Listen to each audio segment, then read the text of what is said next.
Welcome back to another technical deep dive here in the debug zone.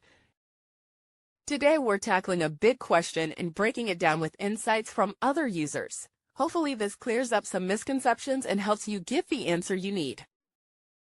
So buckle up, stay a little curious, and let's jump right in.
And that's a wrap.